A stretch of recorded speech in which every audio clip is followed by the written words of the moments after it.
Good afternoon student. मैं मोनू साहब एक बार फिर आप लोगों के सामने उपस्थित हूँ। जैसा कि आपको मालूम है कि बीएड 4th सेमेस्टर में 4 पेपर होते हैं, जिसमें से जो चौथा पेपर है वो ऑप्शनल है, जिसमें 2 सब्जेक्ट होते हैं। एक पर्यावरणीय शिक्षा, एक है शिक्षा का तकनीकी परिप्रेक्ष्य। तो आज मैं उसमें शिक्षा के तकनीकी परिप्रेक्ष्य का जो टॉपिक है, जो विषय है, उसके बारे में चर्चा करूँगा। शिक्षा तकनीकी जो होता है, शिक्षा तकनीकी वो 2 शब्दों से मिलकर बना है, शिक्षा और तकनीकी। तो शिक्षा को समझने से पहले आइए हम पहले जानते हैं कि तकनीकी क्या होती है। तो तकनीकी जो होती है वह किसी भी कार्य को करने की आसान विधि या आसान तरीका, जिसमें हम मिनिमम इनपुट देकर मैक्सिमम आउटपुट ले सकें। या फिर हम कह सकते हैं कि शिक्षा के क्षेत्र में जिस तकनीकी का हम प्रयोग करते हैं वह शिक्षा तकनीकी होती है। यानी शिक्षा प्रक्रिया को कैसे आसान बनाया जाए, आसान बनाने की जो बुद्धि होती है वही वो तकनीकी होती है, यानी टेक्नोलॉजी होती है। जैसा कि हम यहाँ देख रहे हैं कि जो शैक्षिक तकनीकी का अर्थ बताया गया है यह है कि शिक्षा के क्षेत्र में जब हम तकनीकी का प्रयोग करते हैं तो उसे हम क्या कहते हैं, शैक्षिक तकनीकी। यानी तकनीकी का शिक्षा में प्रयोग करके शिक्षण प्रक्रिया को सरल, आकर्षक, रुचिकर बनाया जा सकता है। यानी कहने का तात्पर्य यह हुआ कि अगर हम शिक्षा में तकनीकी का प्रयोग करते हैं तो वह एक सरल होगा, आसान हो जाएगा, आकर्षक हो जाएगा और रुचिकर हो जाएगा। यहाँ हम देखते हैं, जैसा कि हमने बताया कि शिक्षा तकनीकी 2 शब्दों से मिलकर बना है। शैक्षिक तकनीकी को हम इंग्लिश में कहते हैं एजुकेशनल टेक्नोलॉजी। एजुकेशनल टेक्नोलॉजी जो है, एजुकेशन का अर्थ होता है शैक्षिक, टेक्नोलॉजी का अर्थ होता है तकनीकी। ये 2 शब्दों से मिलकर बना है, जैसा कि आपको दिखाया जा रहा है। सबसे पहले हम शैक्षिक यानी एजुकेशनल को समझने से पहले हम क्या समझते हैं, टेक्नोलॉजी क्या होता है। तो यहाँ आपको दिखाया गया है कि जो तकनीकी होती है वह किसी भी कार्य को करने की वह सरल विधि है जो न्यूनतम इनपुट देकर अधिकतम आउटपुट प्राप्त कर सके। यानी अगर कहा जाए, तकनीकी कहा जाए तो न्यूनतम इनपुट देकर हम क्या करते हैं, मैक्सिमम आउटपुट लेते हैं। उसी प्रकार अगर हम इसके साथ शिक्षा जोड़ते हैं, शैक्षिक जोड़ देते हैं, तो हम कह सकते हैं कि जो शैक्षिक तकनीकी है, अभी आपने तकनीकी का अर्थ समझा, लेकिन शैक्षिक तकनीकी क्या है। तो शैक्षिक तकनीकी जो है वह शिक्षा की वह सरलतम विधि हुई जो कमतर प्रयास यानी कम प्रयास करके अधिकतम निष्पत्ति दे सके, यानी अधिक से अधिक रिजल्ट दे सके। इसको एक को परिभाषित किया जाएगा, इसका अर्थ एक बताया गया है कि शैक्षिक तकनीकी शिक्षण अधिगम प्रक्रिया को, यानी शैक्षिक तकनीकी शिक्षण अधिगम प्रक्रिया मतलब शिक्षण यानी सीखने सिखाने की। पिछली वीडियो में आपने बताया था कि शिक्षण का अर्थ होता है सिखाना, अधिगम का अर्थ होता है सीखना। तो शैक्षिक तकनीकी जो होती है सीखने सिखाने की प्रक्रिया को सरल, सहज तथा प्रभावशील बनाने के लिए एक वैज्ञानिक तकनीकी है। वैज्ञानिक तकनीकी मनोवैज्ञानिक सिद्धांतों तथा विधियों का शिक्षा के क्षेत्र में प्रयोग ही क्या होता है, शिक्षा तकनीकी होता है।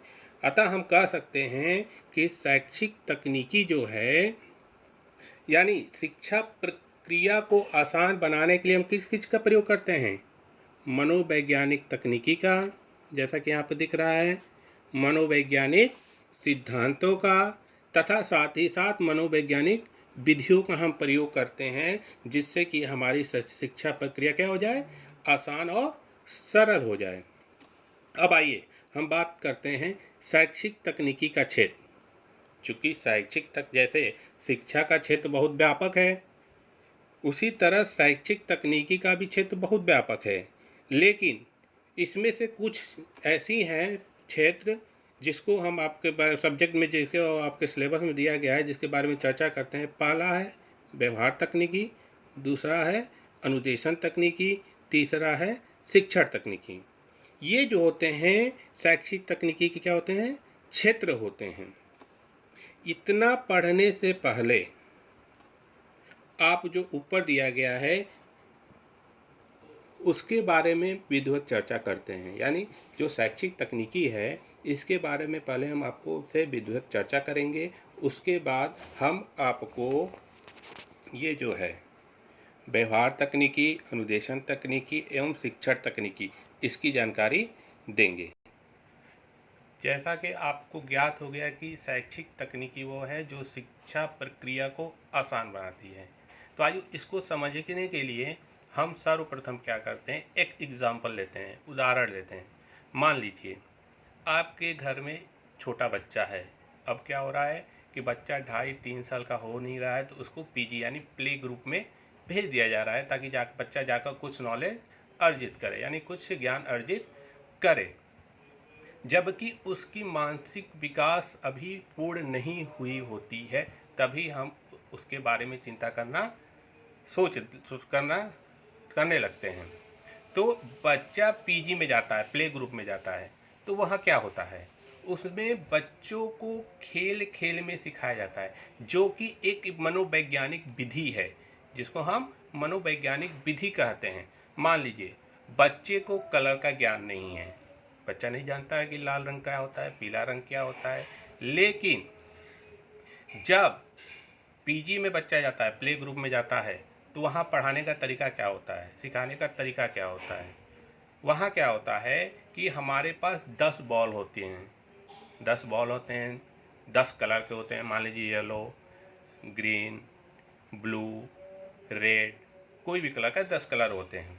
तो हम क्या करते हैं, मान लीजिए बच्चों को कलर का ज्ञान कराना होता है, तो हम बच्चों से खेल खेल में कहते हैं बेटा बच्चा जाओ रेड कलर की बॉल उठा के लाओ। तो बच्चा पहले क्या करेगा, क्योंकि उसको तो जानकारी है नहीं कि रेड कलर होता क्या है। वो गया, कोई भी बॉल उठाया, लेकर चला आया। तो हम वहाँ उसको बताते हैं, जैसे बच्चा बॉल लाया तो हम बताते हैं कि बेटा ये बॉल क्या है, रेड नहीं है, रेड कलर की बॉल लानी है, मैंने आपसे रेड कलर की बॉल मांगी है। तो हम उसको रेड कलर की बॉल दिखाते हैं। फिर बच्चे को हम दोबारा कहते हैं, बॉल को मिक्स कर देते हैं, फिर कहते हैं कि बच्चा जाओ, बेटा जाओ रेड कलर की बॉल लेके आओ। लड़का जाता है, फिर मिस्टेक करता है, आता है दूसरी बॉल लेकर कलर का। तो फिर एक बार हम उसको समझाते हैं कि नहीं बेटा ये रेड बॉल नहीं है, ये वाली रेड बॉल है। तो फिर हम क्या किए, मिक्स किए। अब बच्चे के दिमाग में वो चीज़ बैठ गया कि हमको क्या लानी है, रेड बॉल लानी है। फिर हमने जब तीसरी बार उससे कहा तो वो कुछ सोचा समझा नहीं, गया रेड बॉल उठाया और लेकर चला आया। यही प्रक्रिया हमने उससे बार बार कराया, कभी येलो बॉल मांगा, कभी रेड बॉल मांगा, कभी ग्रीन बॉल मांगा, और बच्चा लाता गया, समझकर धीरे धीरे लाता गया। इससे क्या हुआ, बच्चे के अंदर कलर का ज्ञान हो गया। बच्चा तो पहले बॉल देखता था तो जानता था कि रेड बॉल है, वो है। लेकिन अब मान लीजिए किसी रूम में या कहीं भी आप हैं, वहाँ रेड कोई भी चीज़ हो, अगर उस बच्चे से पूछिए कि बेटा रेड कलर कहाँ है, तो वो सीधे उंगली दिखाएगा कि आसपास के में आपकी कोई भी रेड चीज़ होगी तो आपको कहेगा अंकल या पापा रेड बॉल वो है। तो इससे क्या हुआ, बच्चे के अंदर कलर का ज्ञान हो गया। किस मेथड से, किस शिक्षण विधि से, खेल विधि से। यानी यह एक मनोवैज्ञानिक विधि होती है। जो खेल विधि है मनोवैज्ञानिक विधि है, जिसके माध्यम से बच्चा खेल खेल में कलर का ज्ञान कर लिया।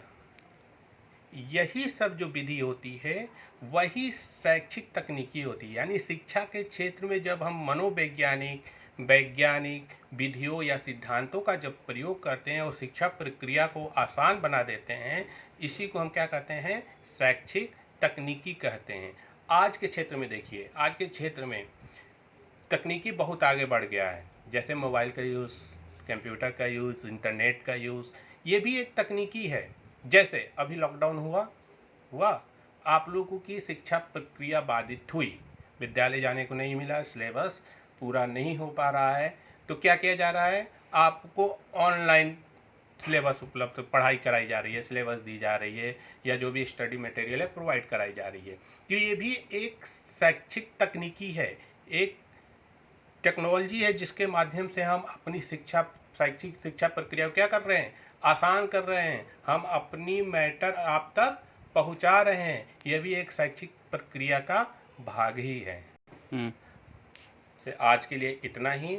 अगले वीडियो में मैं आपको शैक्षिक तकनीकी के क्षेत्र जो आपको बताया अभी, जैसा कि ऊपर आपने बताया था, व्यवहार तकनीकी, अनुदेशन तकनीकी और शिक्षण तकनीकी, इसके बारे में आपको कल बताएंगे। तब तक के लिए नमस्कार।